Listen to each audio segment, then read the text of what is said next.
Good late Sunday, everybody. Meteorologist Casey Cloud here in the Weather Center trying to give you a look back at historic major Hurricane Helene with this special report. I know it was just a terrible, tragic storm here, something we're never going to forget across much of our area and across the southeast. So many fatalities being reported, dozens and dozens, and really don't have a full handle on just exactly what has happened so far in terms of especially what has gone on toward the Carolinas there and North Carolina, specifically those mountain areas. It just seems to be a very tragic situation. But I know we had our local impacts. We had so much devastation in terms of storm surge and the like, extreme wind problems as well, a big quarter of that too. And then also, I know we're just going to be, looking at the aftermath now. I know we have some river flood warnings and the like. You see here, temperatures not too bad right now, but it's about those daytime temperatures, especially because a lot of folks still without power. And we have some storms that pop up, showers that pop up from time to time. We'll get into those rain chances here too in this special report. So, again, something, where my thoughts and prayers go out to all of you guys impacted. I know even we're in Bradford County, some folks impacted here, not as much maybe as other areas toward the west, toward the north, but still probably the most impactful wind event we've had here over a widespread area outside of tornadoes since Irma in 2017. Not to that level, but still impactful here for sure. As we're looking at things, as we're tracking the situation, I know there's still some lingering flash flood warnings in Virginia. There were some tornado warnings today up in that state, and you can see those green boxes there. As we're looking, I was zooming in on one of those. You see some of the accent there on the Doppler a little bit further over, toward the east there on Farmville, Virginia, and then you see some flash flood warning activity still southwest of Charlottesville as well. So just kind of giving you guys an idea on exactly what's going on. I know just something, that they're dealing with. There's some power outages in that state. We'll be kind of touching on that here in just a little bit as well. But let's go ahead and kind of get in here to the graphics and give you guys an look here at the storm, what it looked like on radar. It's been just over 72 hours since this made landfall. It's one of the country's most impactful ever. I mean, that death toll here is really, uncertain at this point because there's reports, even reports in North Carolina of a lot of folks still missing, according to media information. So you just hate to hear stuff like that. And there's a lack of communication up there. Even though we got the worst of the storm surge into our viewing circle, some of our 62 counties, they up there had just issues that are unthinkable as we're looking toward those reasons up in toward part of the country. I know, we also had storm surge further down the Florida coast. It's not something we're going to get into too much, but, Pinellas County, even they had significant storm surge there as well. Something that was even, a situation where we had fatalities reported there too. So it's just a storm that, is something that impacted so many folks. That landfall there on Thursday, September 26, 2024, at about 11:10 p.m. This max sustained winds, at least preliminarily, around 140 miles an hour, and that minimum central pressure 938 millibars. That's very significant, and a lot of hurricane models were, indicating that there. And that's, something that ended up coming to fruition with that landfall there in Taylor County and little south of Perry. And as we look at this storm, I want you to, before I switch to graphic, I want to just kind of focus here on the side. So you see how big everything is with the eye wall here as we're looking. Now, Tallahassee, a lot of town really got lucky, even though there were a lot of power outages. It could have been much, much worse than Tallahassee, but it was the, much worse type of condition toward Perry, toward Arizona, Monticello, Madison, and even up toward Bed Austin, way further up. I mean, going all the way, even with the wind issues into the Carolinas. This, it's crazy how fast the storm is moving and had big problems, but the size of this, helped it kind of keep its stuff together too. In addition, of course, with the speed, it was already, just moving a lot faster than Idalia there. And in terms of Idalia, I know I wanted to compare the size. You see how, even though it was very impactful as well, it wasn't as impactful by a pretty good margin as Helene. It was very impactful in our area, of course, and something folks now have to deal with locally with the second, horrible storm surge event toward Taylor, Dixie, Levy counties in 13 months. I mean, they had a little in Debbie, but This is the second horrible storm surge event here in 13 months. But, Helene's going to get retired. There's no doubt about it. Adalia did, and it was a close call, but it didn't quite get retired. It was something, if it was just up in the local area, it probably would have been. But, Helene guaranteed to be retired. One of the all-time worst storms, and I think that death toll, once we get done here, is going to be something, with Helene. I know Florida's death toll, not, overly, horrific, still terrible. One death is too many as we go back to Helene, but it's not overly horrific. But as we get up toward like North Carolina and Asheville, already seeing some very bad numbers coming out there. And in Western North Carolina, some of these areas we're not getting information from. I have a feeling that, this is going to be one of those storms that, maybe one of the deadlier ones. I mean, Katrina obviously is an outlier in terms of how deadly it was, but it's going to probably be one of the deadlier hurricanes we've had here in this country in a long, long time. I mean, once we kind of get done here figuring out exactly what happened, and it's going to get retired, no doubt about it. The War Meteorological Organization, when that, process takes place next year, it's going to be retired. It was something that, is horrific. I know we had other storms in the Atlantic here that have hit the U.S. Barrel toward Texas. It's going to get retired, I would think, because of what happened, especially in the Caribbean, but still a lot of impacts in Texas. Debbie's not going to get retired, I would not think, here off the top of my head, unless I'm, forgetting something about it. It was, still impactful across the area for sure, and deadly as well, which is just tragic, but not meeting that criteria. And then Francine here, that was a Category 2 storm, but again, probably not, unless there's something here that I'm, overlooking here off the top of my head, because it has been a long, period. Unless, I'm forgetting about an impact, I don't think that's going to get retired either. But Helene, Beryl, both names we're never going to hear again in that name list here. As again, something that is just crazy to think about. That Saffir-Simpson hurricane wind scale. It was a Category 4 catastrophic storm when it made landfall, and the Hurricane Center maintained it as that for a little bit up toward Valdosta, or whatever reports there in media. Even buildings, some of those, like a brick building collapsing there, just absolutely terrible. There's winds maybe not quite that strong there, but still extreme type of winds, extreme wind warnings were in place. So rare to see. We saw it last year in a covered area during Adalia, but it's, a little more expansive because it's moving so quick with those type of winds and that potential. And then we had Michael in our western areas before we, officially did clouds weather. But, we had a Category 1 hurricane up far into Georgia, about central Georgia, probably is about where that, delineation was, where it became a tropical storm. Now that'll be all kind of determined for sure in post-analysis, and how strong it really was right in Valdosta. It may not have quite have been 140-mile-an-hour storm there, but it was still very impactful. Something folks are never going to forget there as we're looking at catastrophic damage, and still devastating and still extensive as we kind of leveled off a little, but it didn't level off a lot. And then as we kind of look here now, the storm surge around Cedar Key after Helene in Levy County. You can just see here the buildings. I mean, yeah, a lot of them impacted so badly. Some still okay per se, or lesser amounts of water damage, but others just pretty much ripped apart. Especially those first floors and some of the buildings that had multiple stories.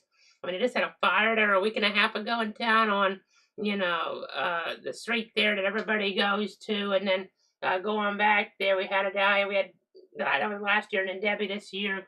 It's crazy. I mean, I was there back a little after Debbie, and now just to think of the impact. Some folks, it's going to be a tough call if they're going to rebuild or not. I mean, after having so many of these coming on through, I mean, it's just something that is just horrific to think about there. As we look, I mean, all the cost and all the work you put into things to clean it up. You finally are starting to get stuff reopened. I mean, there's stuff still not reopened in the wake of Adalia back when I was there in August, and now is a situation, and they were trying to reopen some of them from Debbie, but it's a situation now. Hopefully folks can rebuild and get back, but there's going to probably be some that even though this area had not been hit that much in history to this level until recently, last couple of years, it's something that, folks are going to be, just so, just heartbroken about and might go ahead and move on.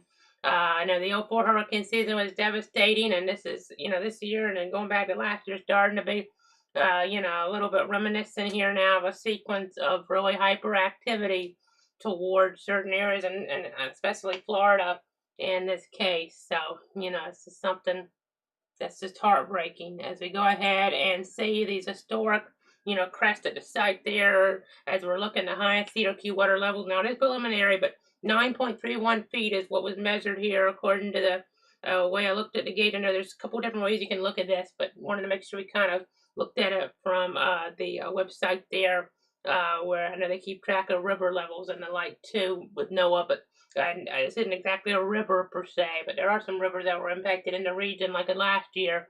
But 9.31 feet there, 2024's Hurricane Helene, that's 2.5 feet higher than Idalia, and that was historic. That was a big deal. And other areas up the coast, even higher water levels. As we were getting up there toward, it would seem maybe about 15 feet as we get toward like the Taylor-Dixie County coast in some spots. That'll be determined in post-analysis. But you see in Cedar Key, that's the only spot where they have a, gauge like this. They have a situation here where, we can get the measurement. Otherwise, they have to go pretty far to the west where it wasn't as impactful toward, areas that are south of Tallahassee per se. But as we go ahead and look, Hermine there, Elena, Josephine. I mean, Hermine had, damaging aspects to it, to Cedar Key. Idalia, though, a good bit worse, but worse up the coast, too, like this one was. But this one, I mean, that's just, that tells a story, that gap there. I mean, the records don't go back ever and ever. I mean, there was a storm in the late 1800s that we had just extreme type of conditions across the region, and these records, don't go back that far, but still, it's something, that we're never going to forget here. And, I mean, don't want to speculate too much. It may have been pretty comparable, that storm in 1800. I'll have to look back at the records because I don't remember the exact storm surge numbers maybe given, because there was a book about that storm in 1896 that was even a little bit worse. But really, Helene was something that was very, very bad. As, it's just something, it's just, heartbreaking situation as we understand storm surge now. You can see here, looking at this graphic, I kept showing it to you. It's from NOAA, weather.gov. There, the National Oceanic Atmospheric Association there, and this shows the storm surge flooding. I mean, even a few feet can be hazardous and deadly. Even 6 inches of water can knock you down. That can be deadly. But we're talking about, just this example here of water getting, over 12 feet. In some spots, it seems like, based on those reports, of about 15 feet there toward areas there up the coast, Dixie, Taylor counties. As we go ahead and see, this is what happened in Horseshoe Beach last year from Idalia. I know there's not overhead shot to that I can tell yet, but much higher based on the indications. And then as we go ahead and see some now of after of course Helene in Steinhatchee in Taylor County from NOAA's national imagery source here per se. You can just see things just thrown about. That's Main Street there in Steinhatchee. And then you see just to the west of that, an example of things thrown about here, all that. It looks like, sand coming on up in there and the like. That's just an indication, of what's happened. Dirt, sand, really, getting up there with that storm surge, that force of the water coming on in there and being, something that is just again, historic. As we go ahead and go there toward Keaton Beach there in Taylor County, you can see more of things just ripped apart. I mean, we had wind damage in other areas that still it's going to take a little bit to get some more imagery of that, but this really, the force of that water is, so powerful toward these areas. And then toward Decoy Beach there in Taylor County, you can see there around Decoy Beach Boulevard and Palmetto Road. And also it looks like a Jug Island Road there as well. Just the impact there. This is just one example, but a lot of stuff just thrown about. Not everything, but a lot of stuff thrown about. Some of these areas, some of these towns that, further up the coast had a lot more of the homes just, ripped apart there and something where they're uninhabitable. as we go ahead and look here now toward a little bit closer to where I'm at in Bradford County or in Hampton now. This is an indication of, lines being down. You can see the trees there and tree limb type of debris, at least in this shot, kind of telling that story with, the power of the wind knocking that down on the lines here. And you got to remember to stay away from power lines in these type of situations, because they could still be live and they could electrocute you. We have so many fatalities after a storm here, and we don't want to add to a very high number that's already in play across the southeast around Florida. It's about a dozen, give or take, based on the media reports. We don't want to add to that. That's not historic for Florida necessarily, but still horrific. One death again is too many, but it's horrific. Times 10 up toward North Carolina there, toward western North Carolina with the mountains. Just, some areas got 2 feet of rain. We had rain ahead of the system, and then rain during Helene. That was so historic. And this, again, something that they're never going to forget. The folks that made it through, at least. I mean, there's lack of communication still in that area. We don't know the full scope of what's happened there, the devastation up that way. We kind of do here toward Florida and, in Georgia. There's some of that, information coming out too. Areas that haven't got hit by this kind of wind really maybe ever. Augusta. There's so many power outages there. As we go ahead and say it, toward Hampton, again, a tree uprooted here in this type of scenario. We didn't have a whole bunch of rain here lately with this storm, a couple inches give or take. We had rain proceeding, but then we had all this wind come through. Probably the strongest winds overall in Bradford County outside of tornadic weather since, Irma back in 2017. And then you can see the recent stark lowest tropical pressures kind of tell this story. Another rain totals, not near as much from Helene as what we had in Debbie, but the pressure, even though it doesn't look like a lot, that's substantial here, folks. I mean, Irma it's in the 970s or so in Bradford with the lowest pressure, but these are actually measured from my Davis weather station right next to me over here, where I see it's just under 70 degrees now here, 69.9 degrees outside. But you can see 989.7 millibars during Helene, and that's the lowest by a wide margin. We had a low back in December last year that was pretty low, but we've had some super weather systems pretty low, but not ever dipping under 990 or even that close, really. I mean, that's a substantial pressure. In fact, that's pretty much a hurricane type of pressure here in Bradford County. Didn't get the hurricane winds necessarily, sustained in Bradford for sure. Haven't seen any gust reports either, but sometimes you don't get all that information. Sometimes there's just not enough sensors to go around to get all of those, potential spots where a gust to about 74 miles an hour could have happened. But they're not high enough either sometimes. I know my sensor's only at 6 feet here right now, but as we go ahead and look in Stark, you can see here example, it would seem, of more issues after Helene.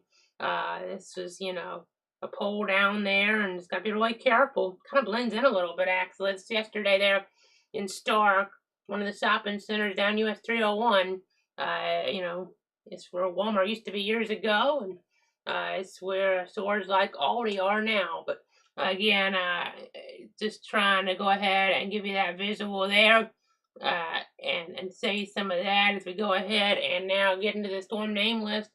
I mean, we're never going to see Helene again. I know we had an impactful Helene back, I think it was in 58, if I'm recalling that right off the top of my head, in the country. But this time around, it's going to get retired. I pretty much, bet 100% that would happen. Now, Isaac, Joyce out there, those don't look to be concerns here. As we're looking now, we will have to watch the tropics, so that's another thing. Now, I'm not hyping it up here, per se. I don't want to hype it up. And the models had trended back a little bit on that Sunday here with the concern, but there's still some concern here. So we got to be careful that either Kirk or Leslie or Milton, depending on how we have, an order of development happen, that could be an issue. Let's go ahead and see a little more about Helene first. As you see around 5 a.m. on that Friday, that radar. Now, some of these flash flood emergency boxes got issued a little later, and it was just updates to the warnings in place that might, if you really look close, that might be a little bit odd. But I took it there from the archive at 5 a.m. on Friday, and I wanted to point out some things about Helene. I mean, you see all those flash flood warnings. That's just insane number. We had dozens of flash flood emergencies. Now, I didn't really want to come on here after after we covered early Friday. I left the radar stream going. I know a lot of folks still around here without power and didn't want to kind of panic folks to make them, think that there was an increased threat or something again. But it was a, disastrous situation up there. But we had the radar running through about 7 a.m. or so on that Friday morning. But the track, it kind of shifted there in the night to some degree, closer to Augusta versus Macon there. So you can kind of see it on this map. So Augusta's right about where we had what was up to the eye wall here, kind of coming on up. And then you see over toward Bibb County. I can't really read the names very good on this map from where I'm at, but as you can kind of see, just the general area there. That's where it's kind of supposed to be. Granted, you would already thought I had all this out ahead, so the flood threat was forecasted pretty well up toward the Carolinas. So that wind threat on areas like Augusta and eastern Georgia wasn't, forecasted to the level that it actually got. There were tropical storm warnings in play, but really more of a historic type of wind event with a lot of power outages still remaining here 3 days almost after that impact and toward those areas as that really, increased those winds. A lot of problems around Augusta. Augusta National near the golf course. A lot of, tree issues in that vicinity, it would seem. And then the major flood. And again, it was expected. We didn't talk about it a whole bunch on here. We did some, but we had to focus on our local area, our 62 counties. I mentioned it some about the mountains, Asheville, and the like having big problems, but it was expected. It was potentially, forecasted to be historic even. There was a tweet I believe I saw from the office there in Greenville, South Carolina, mentioning that, threat maybe a day ahead even, that it could be a historic scenario. And they covered it up in North Carolina.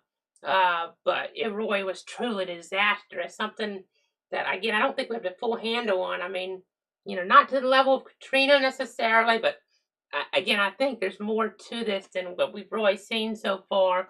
There's real, just harrowing stories to come of survival as we look toward areas there, toward like Asheville there. I mean, this was kind of still early on, but you can kind of see some of the areas there with that impact. Such a horrible, horrible situation. And we had some tornado warnings as well from a lot in our area we were tracking. I don't have, too much to add on that right now. I haven't really seen too much about that toward our region, reports wise. But just outside of around Willard County, Georgia, seemingly a deadly tornado came through based on media reports. So, again, not a good thing. And we even had the first ever, I believe it was, flash flood emergency toward Atlanta. I mean, so a lot of impact. They didn't get the winds like they were expected to there, but they got the flooding rains and they had problems there around Fulton County and the like. But as we go ahead and say it now, after the storm, some important tips to keep in mind. You want to treat intersections with traffic lights now working as four-way stops. You want to stay away from down power lines as they could still be live. You do not want to run a gas generator to enter near your home or in nasty weather. That can cause issues too, but can't be, gotta be about 20 feet away from your home because of the carbon monoxide poisoning threat. So, I mean, you have that threat. You have the threat of electrocution from down power lines. Just, use common sense to some degree here, but you got to be really careful. And then the traffic lights, I mean, those four-way stops, you can have accidents, deadly accidents, even with the lights off in some areas, like, Waycross, even. We have big problems up there with power outages. You just got to be really careful. We'll see more about the power outage situation in a moment, but conserve your phone battery in those spots too. Seek charging stations if needed, or other ways, means if you have them to try to charge your phone up so you can stay in communication. If, the cell towers are working, again, up toward North Carolina, western North Carolina, that's not the case around places like Asheville. Just horrible. As bad as it was here, deadly here in our area, we had a number of deaths, really. But I don't think, again, and the storm surge was terrible. We really gave you that heads up about it. Folks were able to get out and run from that water. They didn't really, run because of the way it developed so rapidly into towns. They didn't really run, and so, historic. They didn't, and weren't able to, in some cases, run from that water up there in North Carolina. As going back to the tips we supply, Florida, Georgia, South Carolina, North Carolina, Virginia, even there's power outages in Ohio in this pattern. You got to stay away from the Florida waters, of course, that applies areas further up, especially, but then do not overexert yourself while you're cleaning up because you could have issues with heat exhaustion, heat stroke. Heat safety is critical. Make sure you're drinking plenty of water and be very careful with dealing with trees because sometimes you might be trying to fix something there. And I know you see last year, I know somebody lost their life in Valdosta in that area when tree, came on down there. And we had a tree fall in Pierce County, according to media reports. It killed a firefighter there as the storm, was in progress. That's up there, not too far away from Waycross, not their county, but pretty. It's part of our area, of course. It's tragic. And I want to see if we have any questions or comments real quick from any of the viewers at home. Again, just thanks so much for tuning in and trusting me right now here with this special report on Facebook, Twitter, YouTube, and Twitch, and just, trusting me throughout. And now after the storm, before the storm, obviously, we were really probably the most we've really been on ahead of a storm, just telling you how bad it was going to be toward our area with that storm surge. And sadly, that forecast verified. Talked about it a lot during our tornado coverage. And speaking of our coverage, too, now I know some of the more recent Facebook streams, if you wanted to go back and watch some of that, if you have power and the like. I mean, I would think you would be if you don't have power, but if you did want to go back and watch to see some of the different, moments from the storm, the meteorology, go over to YouTube because I know on Facebook there's a glitch there where you can't really watch them back in some cases, more recent ones, especially we had some power issues with a backup system and the like. But you can watch them on YouTube at Clouds Weather there and go through those. But let's go ahead and take a look now at the power outage situation. I'm going to go over to poweroutage.us for you guys here as we look at our other source right now. Let me go ahead and switch over toward that because the scope of these power outages, they are mind-boggling here. I mean, we're 72 hours since landfall. And while Florida's made a lot of progress, used to dealing with these the last several years there, Governor DeSantis very used to dealing with these, but other states not so much in terms of being used to dealing with these impacts. And you can see here, I mean, South Carolina leads the list. I'll kind of step over a little bit. I mean, we're way over, 500,000, over 750,000 in the dark in South Carolina, over 500,000 in the dark in Georgia, a little less in North Carolina, but still significant. Florida, a little over 100,000, and then I mean, it's a situation where sadly, you're kind of, used to, dealing with this, but also the expectation was, it's going to be so significant. So getting some of these areas first, and Tallahassee did dodge some of this. FSU in classes tomorrow, and the like. And I know it's behind here, but over 100,000 out, just over 100,000 out in Virginia. But as we go ahead and see Florida, let's go ahead and go to some of our area here first off on poweroutage.us. You see our area. Real quick, I do see Pinellas. I wanted to mention 43,000 or so still in the dark down there. But then toward our covered area, Levy County, where they're going to have school, according to reports, except for at the Cedar Key School. And there's going to be a meeting for parents, according to everybody, CJB TV 20 at, I believe it's 10 a.m. on that Monday at Cedar Key School. But almost 5,000 customers still in the dark there in toward that county. So again, everybody's going to have school there except Cedar Key School, but, big problems there. I was looking at some of the above imagery. I didn't pull it up on our screen for that, but I wasn't 100% sure if maybe folks, how the scenario was, but it sure looked like the boats were just pulled in right into about the parking lot of Cedar Key School there back during that storm. As we look there toward Dixie County, with 6,000 customers in the dark there toward Taylor County. Look at that percentage. That's almost everybody still in the dark here because they were hit so hard. Perry, once again, taking it on the chin, but even more so at the coast, did they take it on the chin and, were destroyed. The towns, in some cases, like, Keaton Beach, Deacle Beach, and the like there toward that coast. You see Columbia County, about a third of the customers still in the dark there in terms of electricity.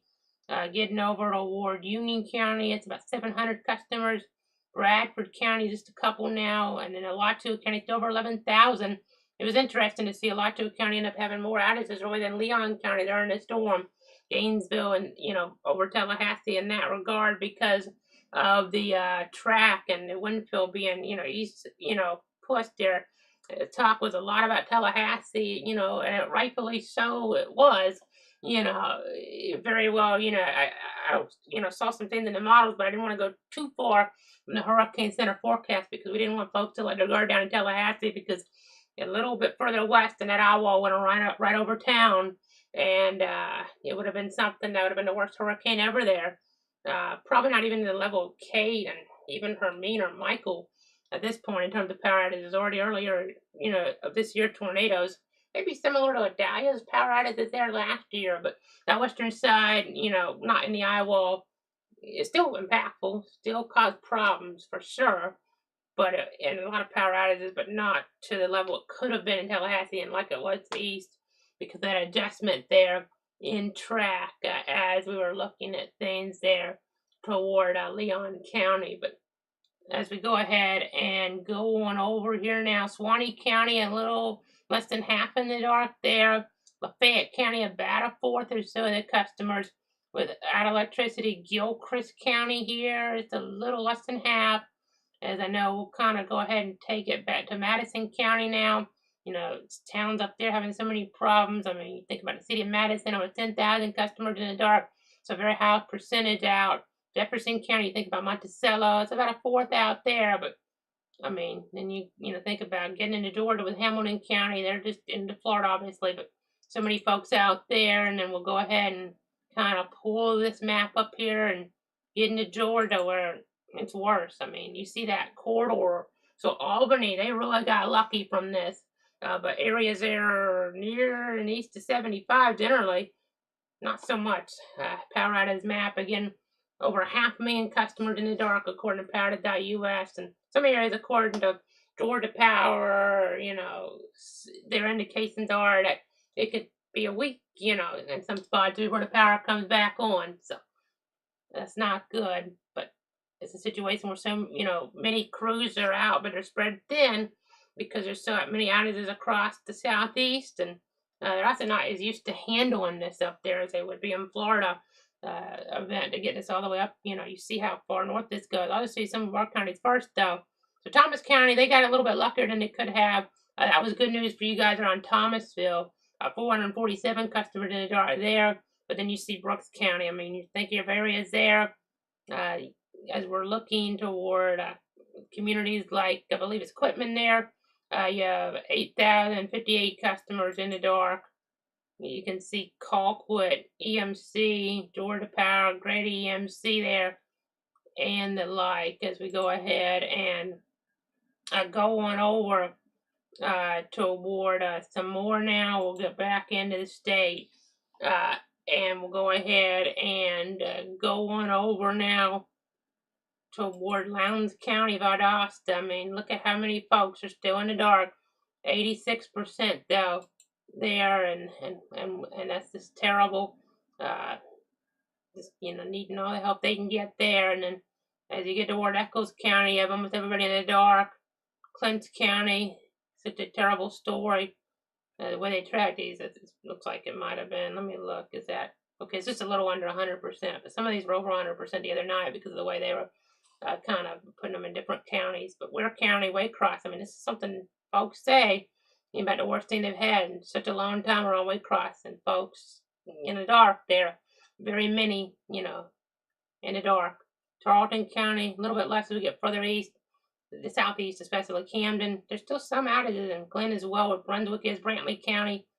You see Pierce County, a lot of outages there though. Bacon County, that's where Alma is at 100-mile-an-hour wind gust, as we were looking up that way. And then Appleton County. You see Coffee County there. That's around Douglas. They had that eye, in that region right at them pretty much. And then you have Irwin County, a little bit less, but still significant. Berrien County, significant. Cook County, significant. But then you go over to Dougherty County, nobody in the dark there, according to this. You see Turner County, though, not too many. Wilcox, not too many as we kind of get further up. But then you see areas way up here into Georgia. You see Toombs County, Emmanuel County, Truleton County. As we get, you see areas there like Richmond County. We're getting in that Augusta area. So many folks in the dark there. Columbia County, Georgia, McDuffie County, Warren County. You see, let's see here, Lincoln County. And then that far northeast Georgia County, you have Rayburn County there. So again, a lot of outages, and even just not forget about Savannah, even if not, that reddest, dark red. You have areas around Savannah, Chatham County. That's about a third of the customers, give or take, still in the dark tonight around Savannah. That's still significant. As we go ahead and go now to the overview again, let's go into South Carolina now. This is where we have the most outages. I believe it is 764,464 customers in the dark. I know they were able to have a football game Saturday night at Clemson where they had a victory, and they'll be headed to Tallahassee later this week to take on FSU. But there's still a lot of power outages in that area. As we look there, Oconee County, and then up toward Pickens County, it gets higher as we get toward Greenville County. Over 200,000 customers still in the dark there. Spartanburg County, over 160,000 customers in the dark. You see Cherokee County and Union County, South Carolina, Lawrence County, Greenwood County. I mean, that's almost everybody in the dark there still. These areas aren't used to handling this as we get. I mean, we're just over the border from Augusta, Edgefield County. And then as we get toward Aiken County, Lexington County, a little less. And then as you get toward Richland County, again, a little less percentage there as we're getting into Columbia region. But you kind of get the idea as we're looking at some of this information. Let me go ahead and go on over now toward, we'll get to the view again. So you see most of the country, they're not dealing with a hurricane, so they're not seeing too many outages overall. But they didn't deal with the aftermath, obviously west of the Mississippi. But North Carolina, a tragic set of circumstances. Their outages aren't quite as high, but the floodwaters took out some towns, it would seem, based on reports. As we get up there, 459,687 customers in the dark. You see Macon County there, Jackson County, Haywood County, Madison County. This is Asheville, as you see, almost 100,000 folks still in the dark. Henderson County, that's almost everybody. And this is where we had some of the worst flooding. It would seem Polk County, there in toward North Carolina, McDowell County, Yancey County, Mitchell County, Avery County. You kind of get the idea here. A lot of outages even as we get, let's see, I don't want to take that away quite yet. And then we'll get closer to Charlotte, not quite there, but Catawba County, there's a river in that area.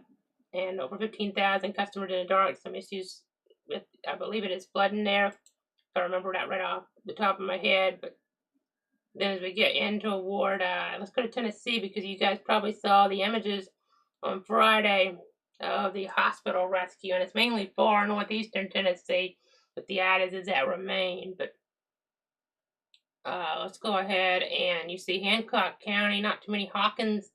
Then you get to Sullivan and Washington, and I think that's where we might have had a rescue there, right there. But then you see some of these aren't actually tracked on this part. It's a U.S. map. We go back on over now as I go ahead and get into toward Virginia. We're still over 100,000 customers in the dark there. You can see it's just going to be a tall task here to get this power back on. And these areas I don't, deal with really, tropical winds like this and, weather like this. You see Grayson County in the dark pretty much, Carroll about half, Patrick County less, but you kind of get the idea. And then as we get on over in toward, let's see here, well, I'll just go ahead and, I'm going to go into that individual state the rest of the way, but in terms of the counties. But you see Kentucky over 22,000 in the dark, West Virginia almost 26,000, and Ohio a little over 32,000. So that kind of tells a story here. So many power outages. It's going to take a while for it to come back on. Well, let's go back to Georgia one more time, since that was really just noteworthy how bad it was in Georgia. Because Waycross, this is not something, they're in the Jacksonville TV market. And that's something that you just don't expect to see this long after the storm up there from a hurricane. And they have very high percentage in the dark. I mean, we had that in Bradford, but it got fixed pretty quick. It's not getting fixed very quick there around Ware County, where the winds were very significant. I know just to the west there's a hurricane warning in play, but in that area, tropical storm warning. They used tropical storm conditions can still be serious, and they were definitely, I would think, based on just indications. I don't remember any sites saying it all. Alma, Georgia had it, but probably hurricane gusts down Waycross that were pretty widespread. And because they were closer to the eye wall than we would have probably thought, because it went a little bit more. You can kind of see it on here. I mean, it's supposed to do something, and I got to be careful where I'm pointing because I don't, want to be inaccurate with this, but just a bright idea. It's supposed to kind of do something like this and then have the eastern side with outages, but then, it really, and it would slack off a little bit further over, but then instead we had it kind of do something where it went right through Austin. It had a little easterly push to it too, and that really got some areas with a lot of outages there. A lot of outages, Augusta, Georgia. I mean, just absolutely terrible in terms of the outage number for you guys. I mean, as far up, I'll get up in that area again. You'll see some of the others in between, but I mean, it's a big deal around Augusta. You saw Columbia County, you see Richmond County, Burke County. A lot of folks going to be without power a long time here, it would seem, in toward this part of the country. I mean, this is, it's such a terrible thing. 583,005 customers still in the dark. So let's go ahead now and go back on over to the graphics for the time being.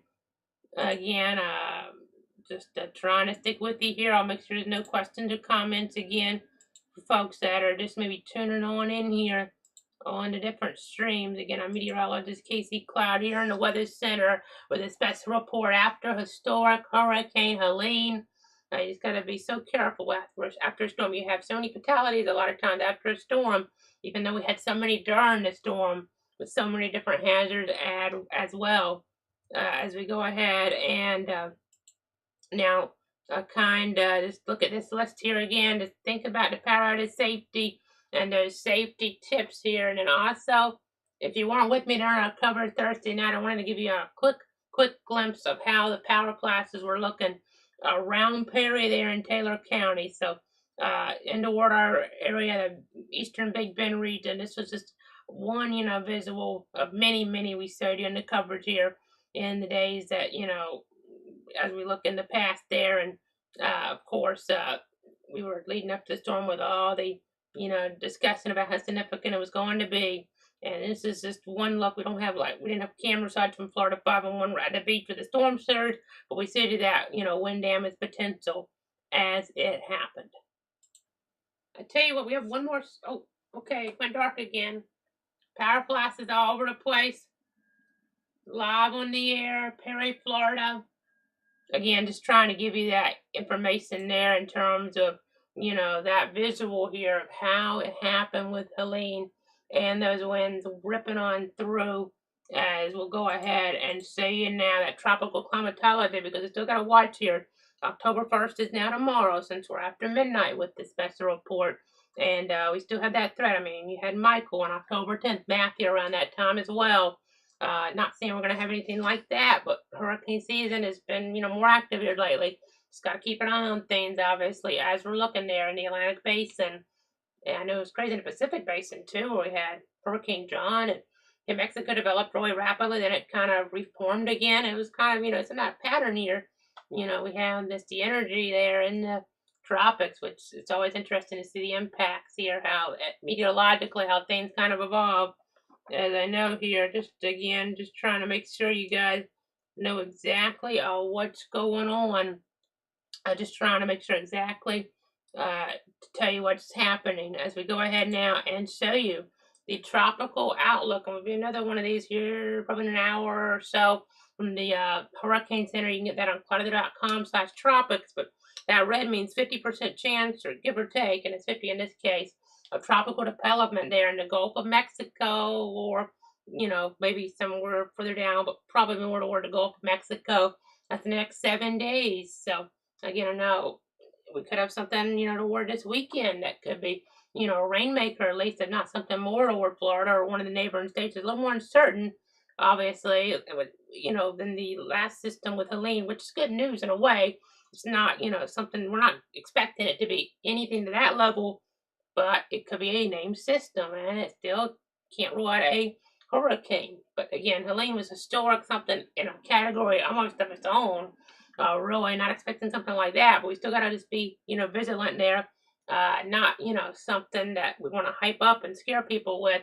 Definitely don't want to do that. And the models had trended a little back from what they were showing previous. I know the new run's coming out now, but of DFS, American Run and the like. But and you can get that on like websites like tropicaltidbits.com. But of course, just it's one run. You just got to use it with caution per se in that regard. But just want you guys to watch that here because that could be a factor in our forecast later on. I know we gave you the heads up over a week ahead on Helene. I really wish it didn't happen. I really wish we didn't have to give that heads up, but we were here to give that to you guys. And that update on that Tuesday, not I mean we're kind of on a new week now, but not this past week, but the week before we were talking about that late Tuesday, and so we need the outlook of the rainfall threat there from the Weather Prediction Center, and then that late Thursday there, turn that logo red. And we're keeping it red right now just because folks are still recovering and there's still something that could be an issue. We may not keep it red too much longer if things look a little bit better in the Gulf. 50% chance, 7-day cyclone probability there.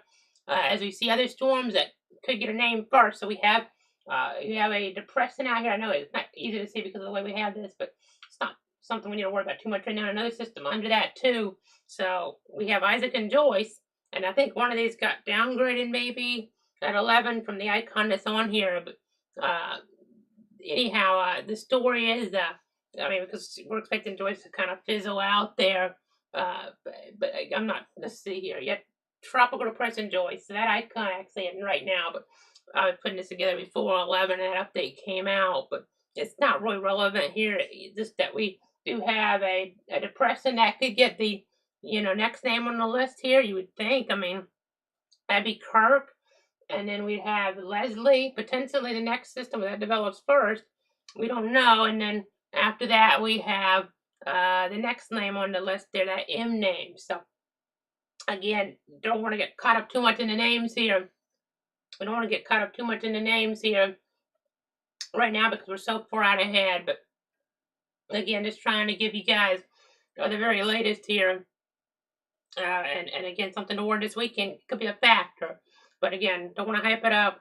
Not something, the level of Helene, but it could impact recovery in a significant way in some areas. As we go ahead and see the next 7 days in terms of rainfall, this kind of tells that story to some degree here. I know you can go to carter.com/radar for an interactive look at things when we're not on the air. But again, thoughts and prayers to everybody that have been impacted. And again, we don't need this type of rain over some of these areas that are recovering with storm surge, and that's the expectation right now. So this could change based on tropical development. But you can see here 5 inches on average there. It would look like as we get toward some areas here. So you just gotta be cognizant of that. I mean, you see some of these reds here on the map. We're talking about 3-4 inches on average toward parts of North Florida. And Franklin County didn't get surge like they could have, but they got a lot of flooding rains. They don't need more rain. And nobody needs rain around here, I wouldn't think at this point. But you can see about 1.75 inches on average toward areas like Lake City and Live Oak. Next 7 days, and Southwest Georgia a little less, but without power, it's one thing. I mean, it could cool you off if you don't get too much rain. But then if you have a hole in your roof and you need a blue tarp, if you haven't already got that blue tarp, then this could aggravate things here and get some stuff wet. Because I know, especially to the east, if you need a blue tarp, we didn't have all that much rain with, Helene. After the wind came through especially, but if we get a gully washer in terms of, some downpours or something, even organizing a name system, it's good to go ahead and get that blue tarp on stuff you want to protect so it doesn't get wet here as we're looking at things. So as we go ahead and you just don't want stuff to get exposed to the elements here the best you can at least. But these Helene rain chances next 4 days here. After Helene anyway, 30% chance there on this Monday. 40% on Tuesday, so scattered showers and storms a possibility. Not an overwhelming threat, not really expecting severe weather. You could have some thunderstorms, but then a 30% chance on that Wednesday and a 30% chance on that Thursday as we're looking at things. So just make sure when thunder roars, go indoors and have that umbrella on hand. Definitely a chance. And I know around like dark, Monday, Tuesday could be a possibility. So keep that in mind.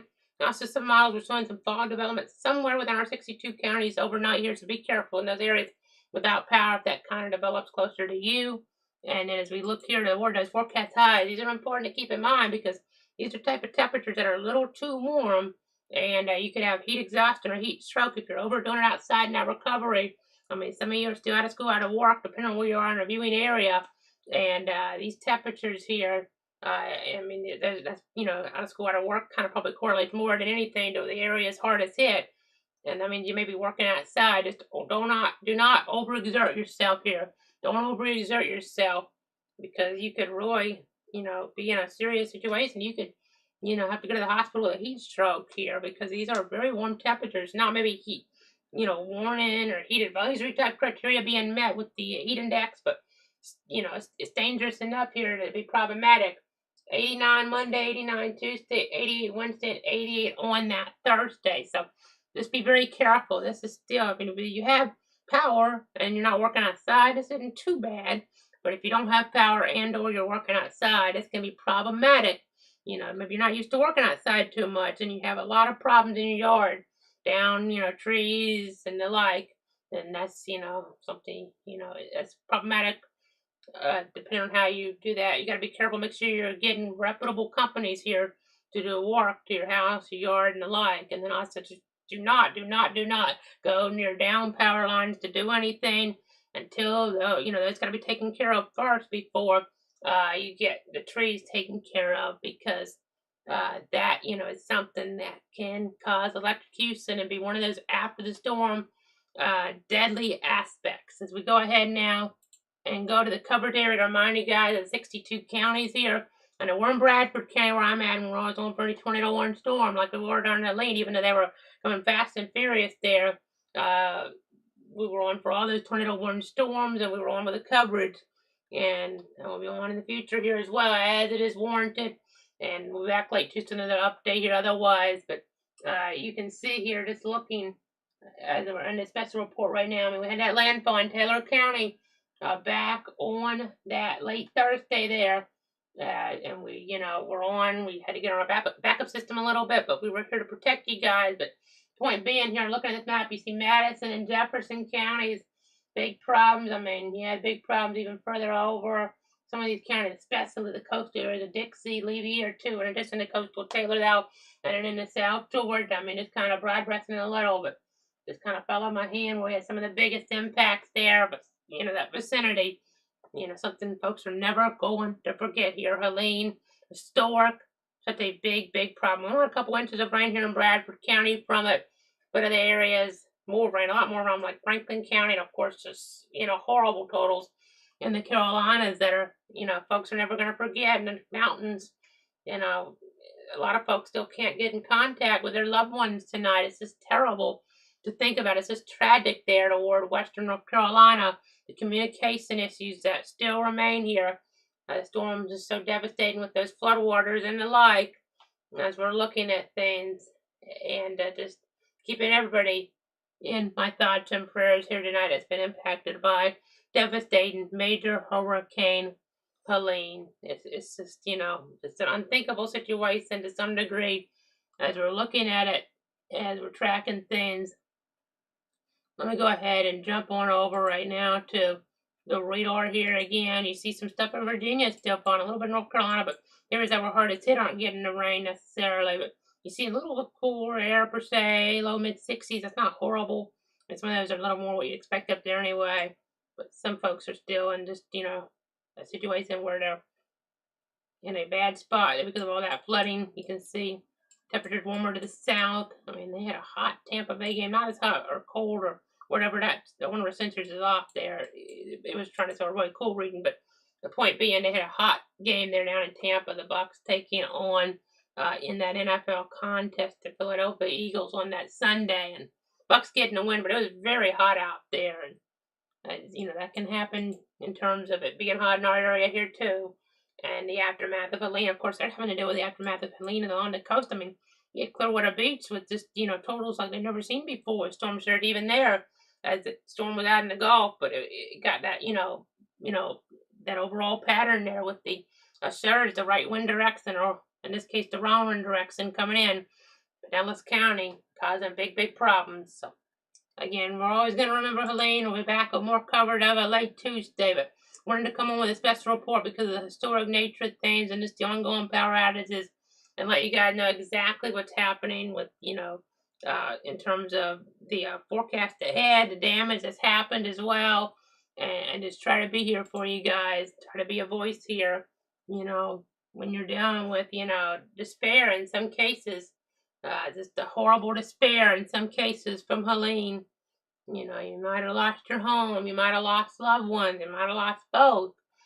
You just gotta, I'm keeping you in your thoughts and prayers as you hopefully can hold on in these tough times ahead as we're looking there with Helene. Again, we'll be back late Tuesday with another update unless we need to come back earlier. But again, folks, we're just gonna always be down with a storm. It's gonna be one of those, we talk about for decades to come. I know there's a Helene in the 50s, I believe it was, that was pretty impactful, but this is something, when they think of the name Helene, they're always going to think of what happened on September 26th toward our area and borders of Sunshine State and then into the 27th in Georgia, South Carolina, North Carolina, Eastern Tennessee, Virginia to some degree as well. It's just going to be something. It's going to be something that's a storyline. It's going to go down with the names of the likes like Ian and Irma, and also just in terms of national coverage here, Michael and Andrew and Helene, Katrina as well in that list. Again, just something that is historic in nature, historic impact. It's something we're just keeping everybody in my thoughts and prayers here. For now, have a great night. Best you can, at least, in these set of, tragic circumstances for some. Some of you are more fortunate than others. Be glad you have your power on tonight. I'm glad I had the power on here in Bradford County, where I'm at, Eastern Bradford County Iron Star. Just be grateful because a lot of folks, a lot less fortunate here tonight.